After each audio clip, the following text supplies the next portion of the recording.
she's always been a star. My little daughter, I knew her when she was growing up, and ever since she was a little bitty child, she always had that inside of her. I love my little daughter so much. If that's what she wanted to do, that's what I wanted her to do. I worried about the industry. I didn't worry about Disney at all. I felt like her being with Disney was probably the best thing she could ever do. I mean, if you had a child, who would you want them to sign with? You know? I mean, Disney's number one. It was always on the back of my mind that Demi would or Dallas also, that they would experience the pressures that that they're going through. I mean, that's just, but that's just the way it is. You know, if you decide to get into it, well then that's what you do. You know, she didn't have schooling. She didn't get to go to school like other children did, and I did have concerns about that, but I knew she'd be okay. I knew she'd be okay. That's my Demi.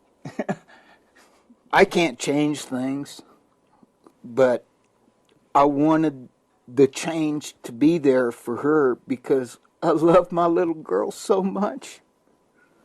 She's my heart and soul. That's my partner. She's so close to me that I don't know how I can express it to you people. That little girl is my little girl. She's my partner. How can I put it? She's my partner. You've always been so open, and our heart goes out to you. Your father passed away over the weekend, and you sent out such a beautiful tweet about him, and just a wonderful picture. How are you doing? I'm handling it okay. My father and I didn't have the most ideal relationship, right. But at the end of the day, he's still my dad, and I grew up with him, and he was a wonderful person, and it's difficult, but I'm handling it okay. Yeah, as best you can under the circumstances. Again, your honesty is just so refreshing, and you're doing something. You have an announcement about it in honor. Yes, I'm a firm believer that everything happens for a reason, and I've dealt with mental illnesses, but my father also dealt with mental illness, and he wasn't able to function very well in society, and so that happens to a lot of people. And this week I'm launching the Lovato Treatment Scholarship Program, and I'm helping one person at a time. I'm going to pay for their treatment. I'm working with Cast Recovery, which is a treatment center that I've worked really, really closely with.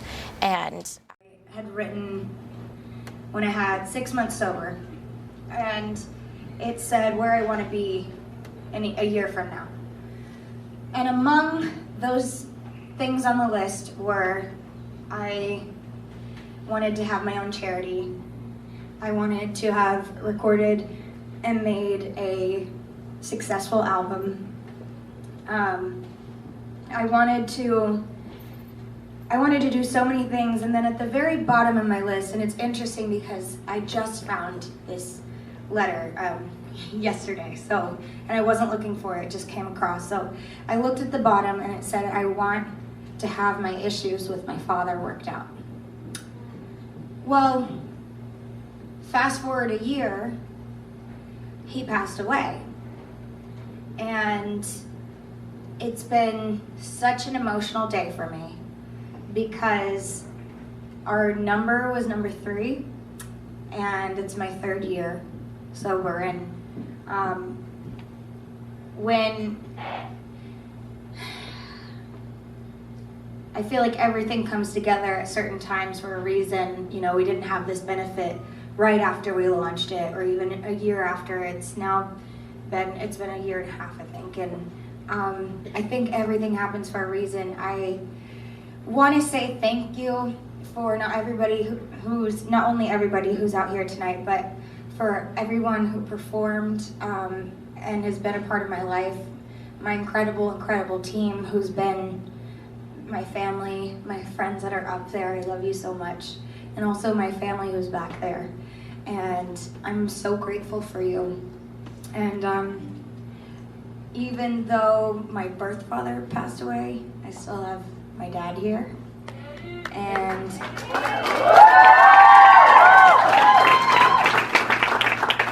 I don't know if I'll make it through this song without crying, just because it's so emotional for me, but when my dad passed away, this song ended up becoming about him. And yeah, so this is Night.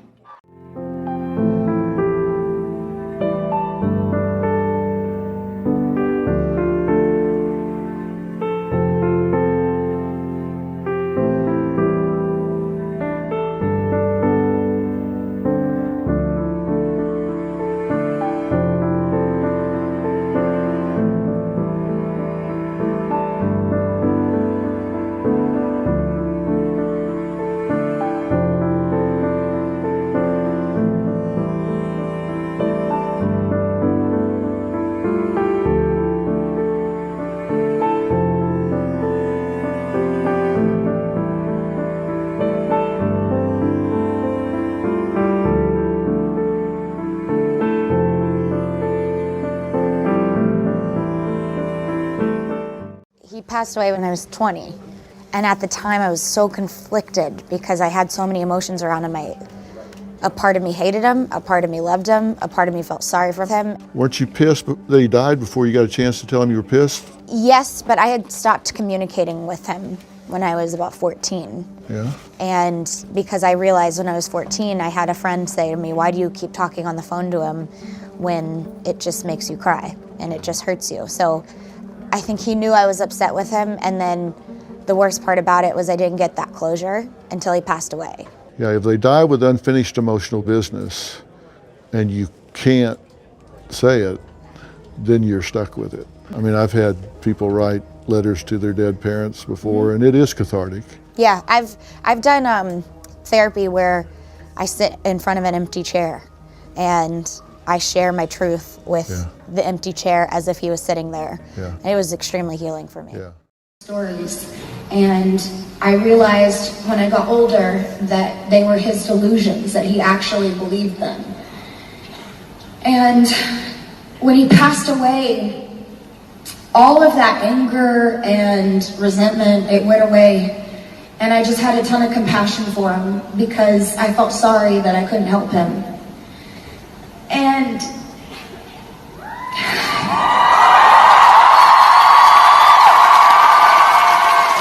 I really wish I could have helped him. But in return, I decided to write this song. And I put it in my set list because it's important to me that I'm able to grow and I'm able to heal from that experience. So I hope that none of you can relate to this song, but this is Father.